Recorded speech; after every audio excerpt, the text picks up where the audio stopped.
Thank you, Mary. Merry Christmas! Merry Christmas! Nakila ba ang Lord? Amen! For 1 year.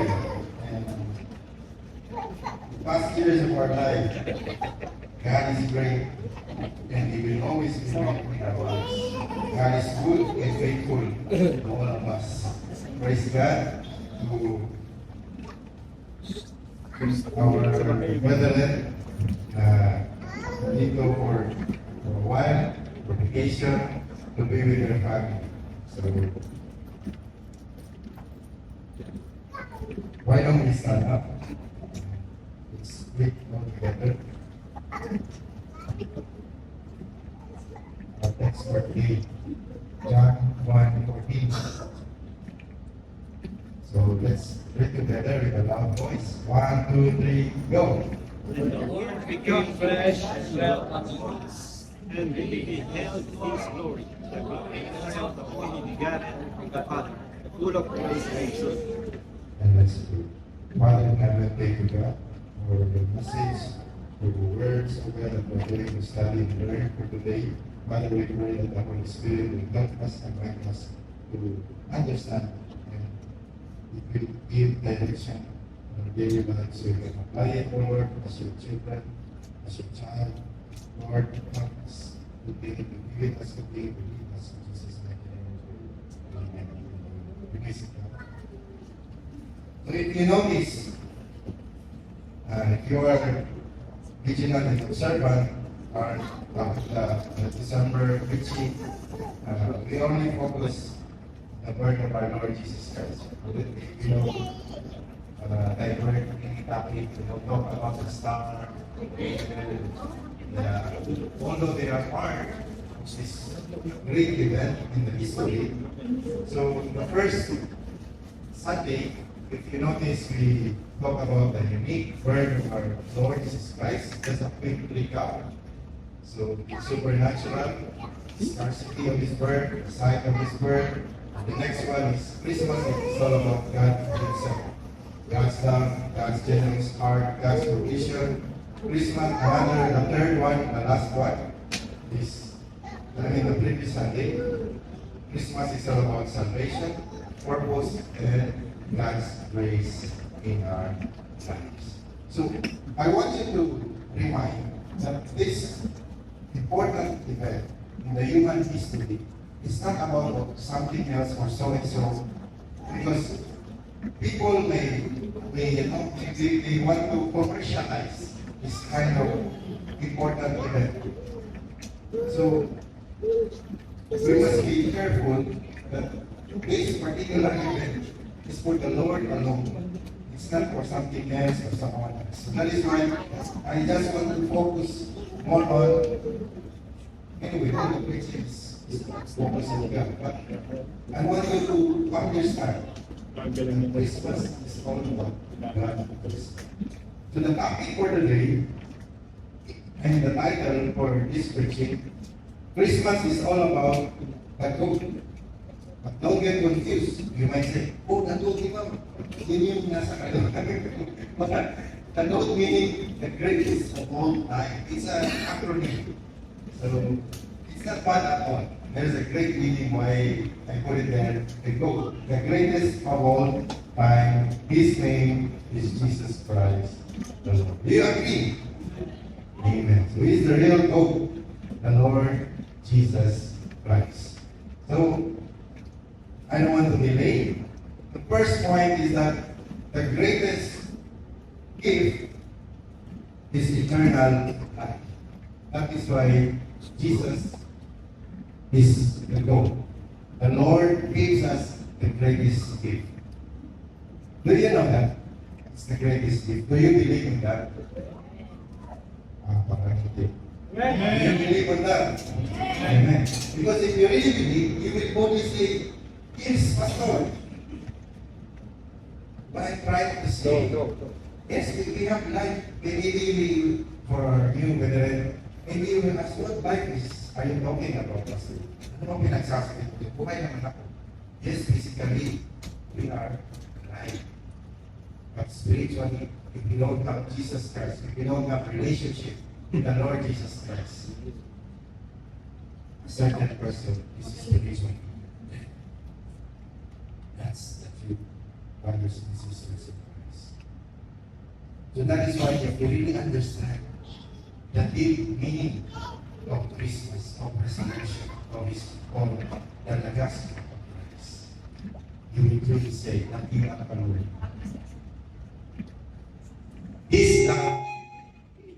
This life that we are talking about is eternal life. Life after this earthly life.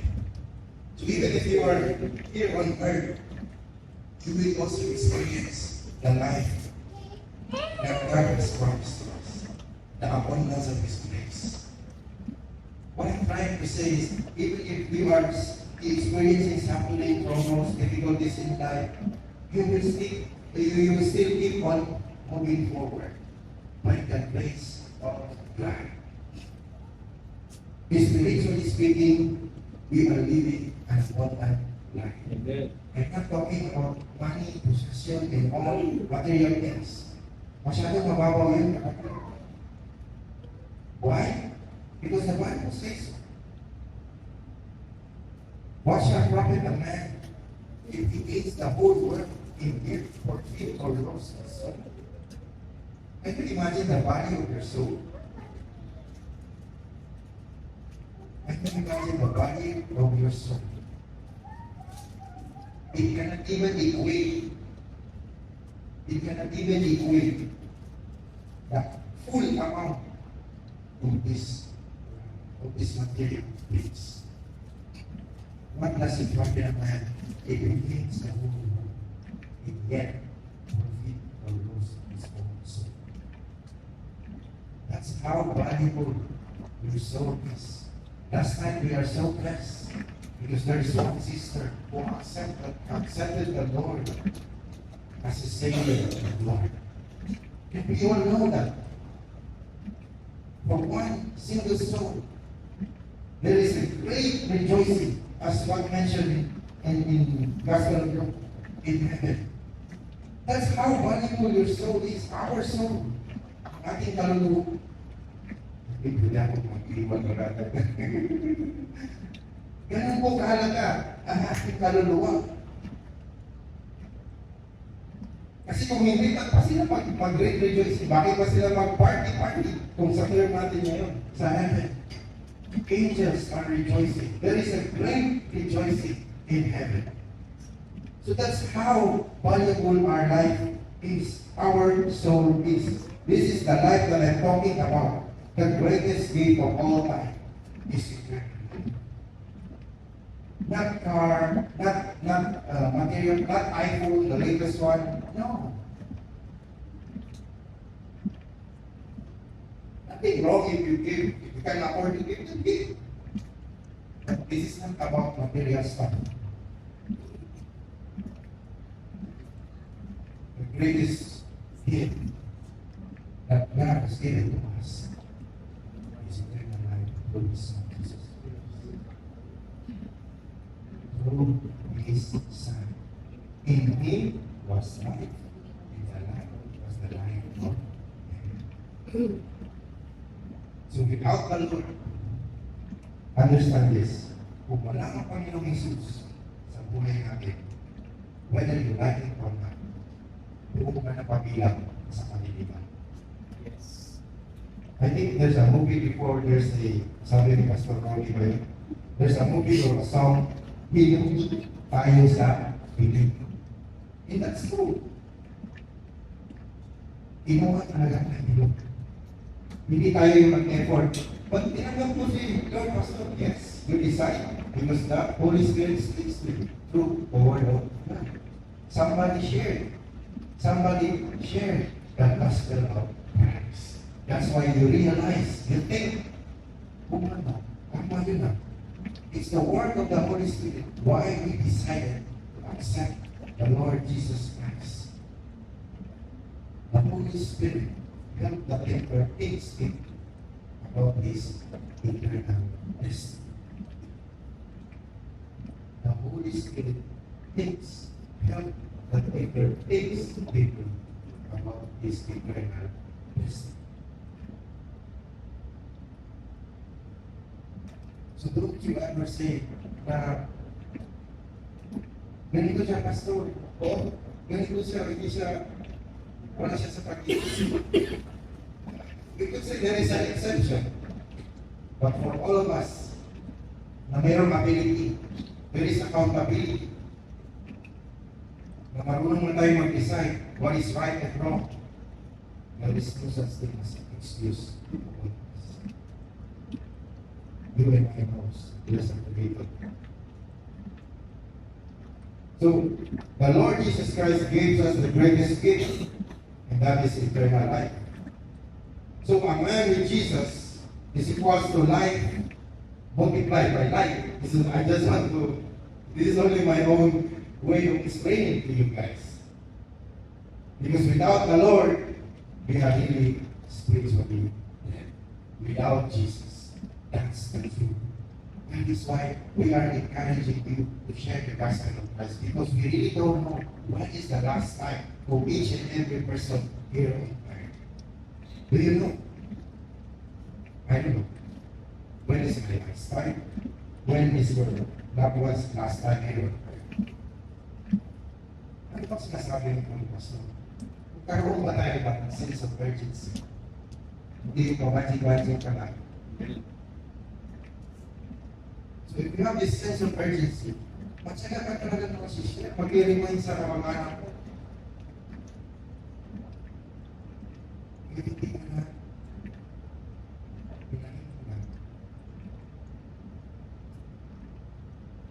Don't expect na pag sinare mo ay agad tanggapin o paling mga lahat. That's so unfair to the person who's already Christian. Ilang rejection ang experience nila mga kapatid. Hinahabol din sila na mga kaaway.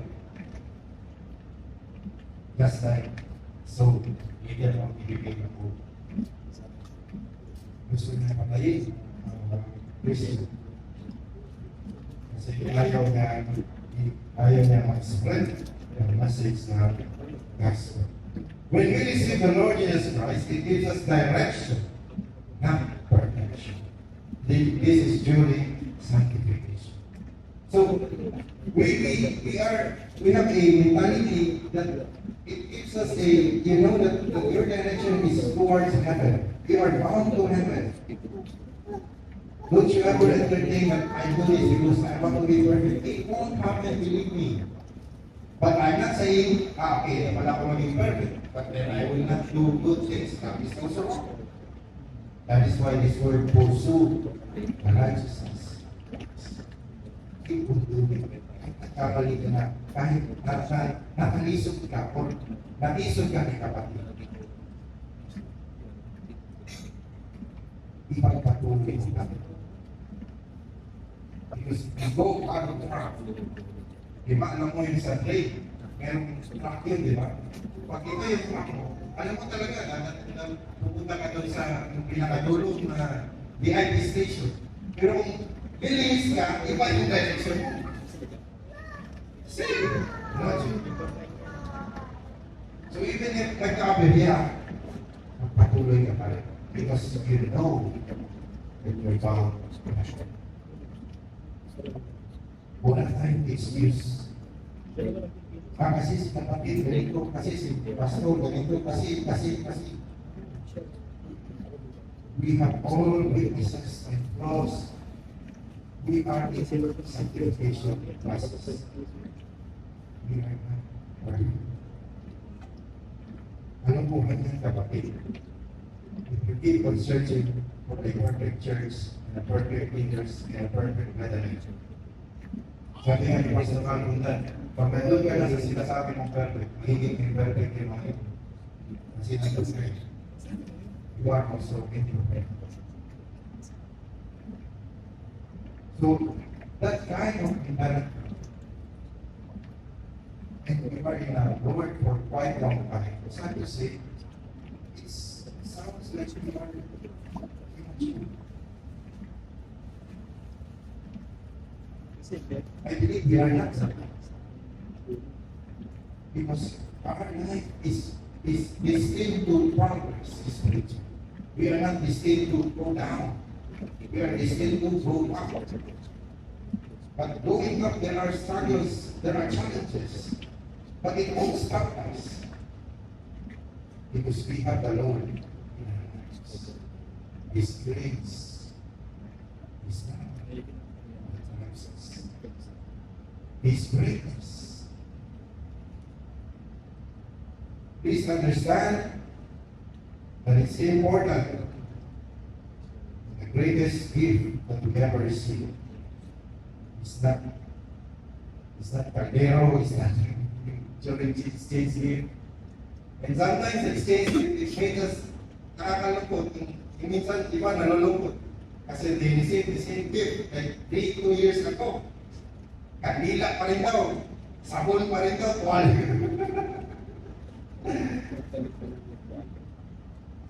Di ba?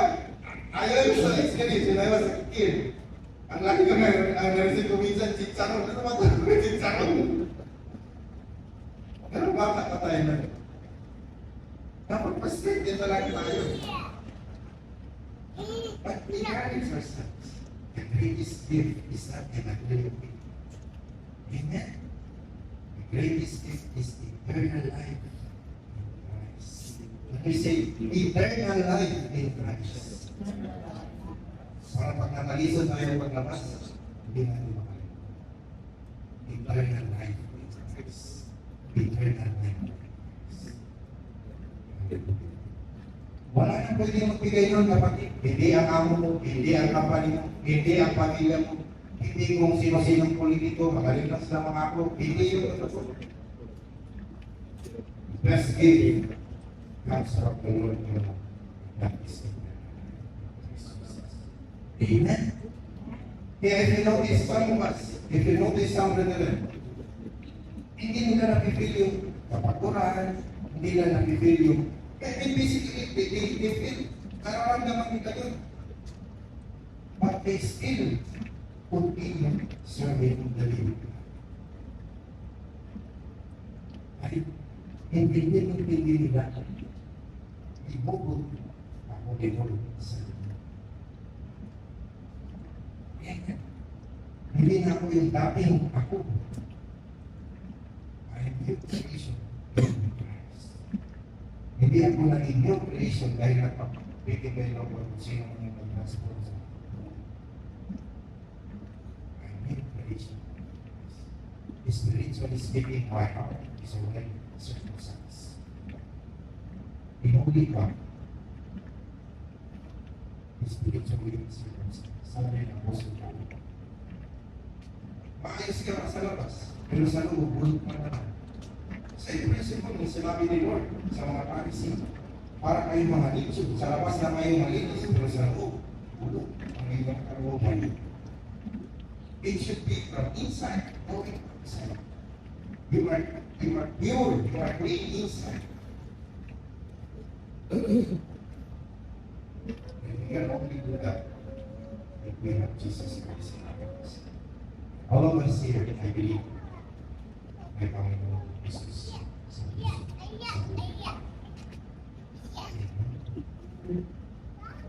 Apart from the Lord, we are spiritually dead. In 1 John 5:11 it says, and this is a testimony that God has given us eternal life. This life is in His Son. So that is why the Lord Jesus Christ said, I am the light of the world.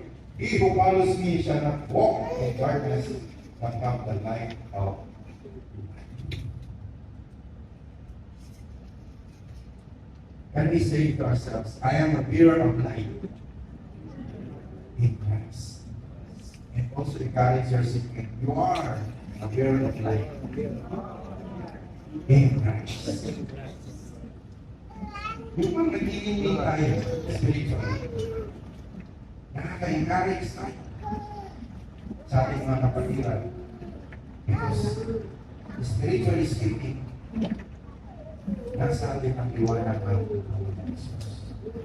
Nagliliwanag ang biyaya, nagliliwanag ang lalak ng Panginoon Jesus sa buhay natin. Hindi yung lagi na lang tayo nagpupuntas kung anong discouraging words na para bang tayo ay walang paniwaliwanag, parang hindi nagbayad ng mayroon.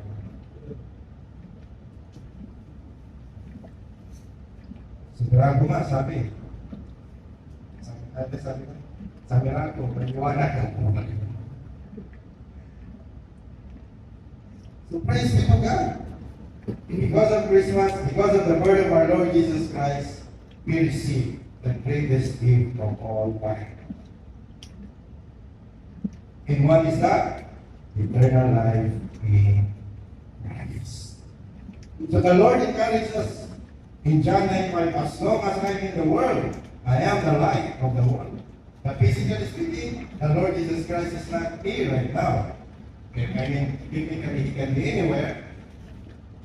But when he spoke these particular words, sabi niya, as long as I'm in the world, I am the light. Totoo pa rin ba ito hanggang ngayon? Amen or not amen? Why? Because the Lord Jesus Christ is in us. Amen. The Holy Spirit is in us. Our body is a permanent dwelling place of the Holy Spirit. Praise be to God. Praise be. So that is why some of you might observe when you became a Christian. You accept the Lord and then temptation came. I'm not judging anyone. I myself experienced this before. When somebody, give you a glass of something like alcohol, it gives you like nagdadalawang isip ka na. Or somebody carry or somebody convince you to do this bad stuff.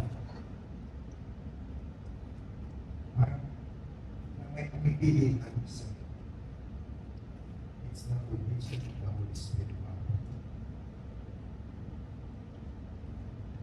That is why hindi tayo at peace if we did something wrong before the eyes of God.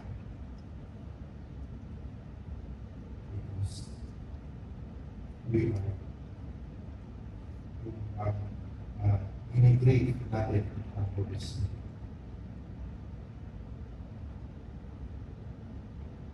Every time we are in that situation, I hope na alam natin how we handle this kind of situation. Lalo-lalo na pagka sa problema tayo, natin tayo gumawa para ng kasamang bagay para lang masolusyon. Nagko-compromise tayo. But as I keep on saying to all of you, even in private message, keep trusting the Lord. I know, madaling sabihin. That's the only greatest encouragement I could share. Keep trusting the Lord. The moment you surrender your trust, nawawala kasi yung anxiety, yung worry, the Lord will do something behind the scene. I truly believe that. God will do something in our days of difficulties. So, John 12:46, I have come as a light into the world, but whoever believes in me should not abide in darkness. So, are we still living in, abiding in life, not pleasing to God? This is a reminder to all of us. If you truly believe that Jesus Christ is in your life, in your heart, then stop looking to this. Point number 2, Christmas is a reminder that the Lord Jesus Christ gives us the greatest authority, the right to become children of God. John 1:12, one of my favorite verses. But as many as receive him, to them he gave them the right to become children of God, to those who believe in his name. So what about those who did not accept the Lord Jesus Christ as the Almighty? Word of God is crystal clear. As many as receive him, he gave them the right. So there is a condition there. If you receive, he gave. If you don't receive, then he didn't give. He gave them the right. Lahat ng tao hindi ka ni Lord.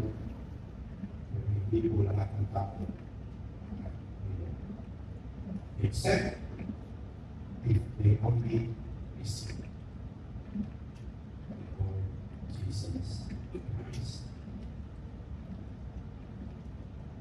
It's an authority. When God says, I'll give you the right to become children. Anak ng mga Diyos. Parang yung sabi na sa Bible, "Papi kayo, nandito na ang anak ng hari." But Jesus Christ is King of Kings. Hindi naman yun arrogant. It's a declaration. Totoo yung pinapagawa na kanya. You may right. Do you believe in that? Hindi ba? Sa dalawa lang na yun. Do you believe that you're a child of God? Amen. So will you understand that you have the authority and privilege? And you believe that you are siyempre pag anak, yung anak tagapagmahal natin, di ba? Amen. Legally speaking, you are an heir. Tagapagmahal. Hindi po natin mo sinasabi parang magyaman. But this is the word of God. And we understand that one of the nature of the word of God, or the truth, sometimes it hurts us. Especially to those who don't understand.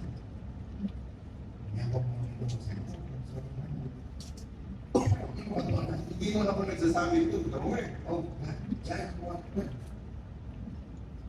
I'm just trying to, the Holy Spirit is teaching us or helping us to understand. So that is why, if you know someone, you remember this. Na wala kang relasyon sa Panginoong Jesus. And always remember mga kapatid, Logos Global Mission is not promoting a religion. We are promoting, but we are explaining relationship.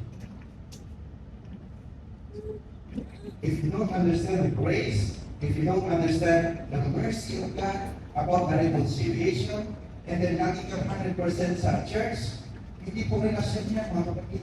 That is what we call religion. Kahit araw-araw ka ng church, kung hindi mo naintindihan ang relationship, that is the real reconciliation.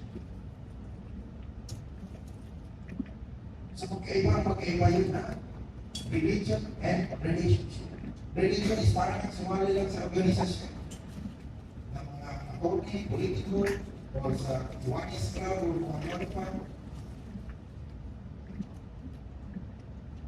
It's like joining them, participating.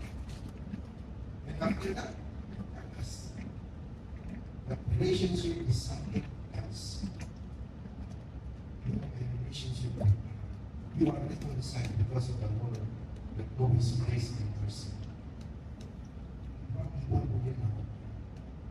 That's why some people mess up. They get frustrated about their faith because they have this misunderstanding and misconception about the Word of God. Because they are complaining, the church told me that I need to do this, I need to do that, I need to do this, I need to do that, para daw silang robot. Well, kung parang robot sa'yo ang sinasabi ng church, then you have a ridiculous kind of faith. It's not about relationship with the Lord Jesus Christ. But if you do this and you do that because you want to obey the Lord, because He's your Father in heaven, that's relationship. Abraham obeyed. Noah obeyed. The Lord Jesus Christ obeyed. Kumusta kaya tayo? Kumusta kaya?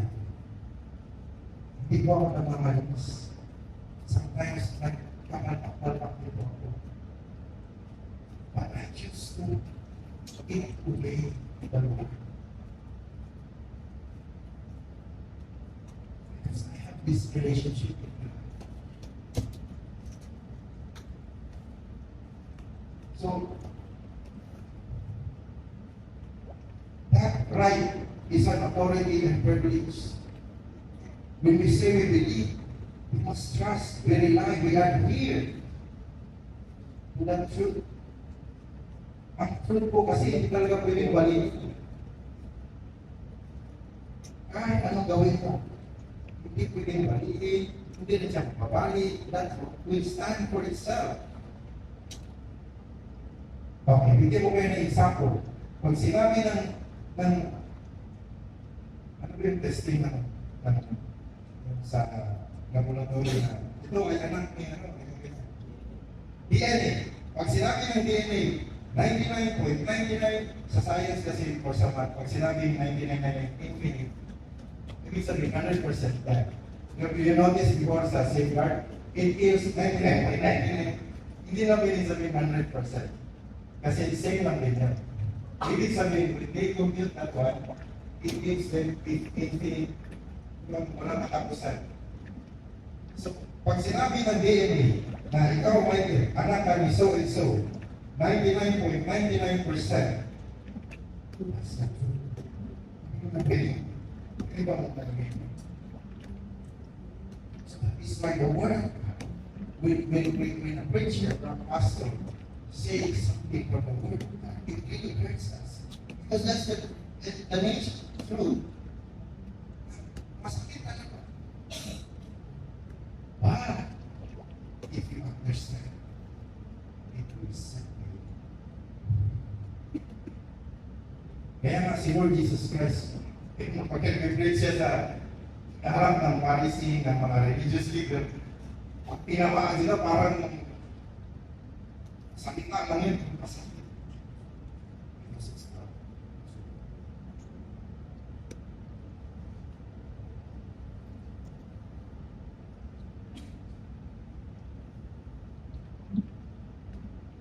Sabi dito sa John 11:52, and not for the nation only, but also he would rather together in one of the children of God who were scattered abroad. So dito, maybe we will say, is it Apostle John talking only about the sons of Israel? Of course, no. Why I say no? Because the Bible says so, through Apostle Paul. For you are all sons of God through faith in Christ Jesus. Hallelujah. Iba ang saya sa pagpansaya sa akin. For you are all sons of God through faith in Christ Jesus. Because many of you, as are baptized into Christ, have put on Christ, there is neither Jew nor Greek, there is neither slave nor free, there is neither male nor female, for you are all one in Christ Jesus. And if you are Christ, then you are Abraham's seed. And heirs, pagpagmana, again, the word of God mentions, and according to the promise, Galatians 3:26 to 29. Masahin na po sa Tagalog, para talaga makamat yun ang ibig sabihin ng kanyang mga salita. In John 3:5, the Lord Himself says, most assuredly I say to you, unless one is born of water and the Spirit, he cannot enter the kingdom of God. For our new brethren in Christ, water and the Spirit there, water doesn't literally mean water. Water means the Word of God. And the Spirit is the Holy Spirit. Ito yung parents ng isang baby. The Word of God and the Holy Spirit.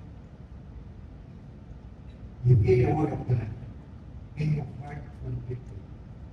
You understand that it's only through Jesus Christ that I can attend eternal life. That's the perfect combination kung bakit tumanggap ang isang tao sa Panginoon Jesus. Amen? So if you want to understand, lalo na yung mga baguhan, I encourage you to attend.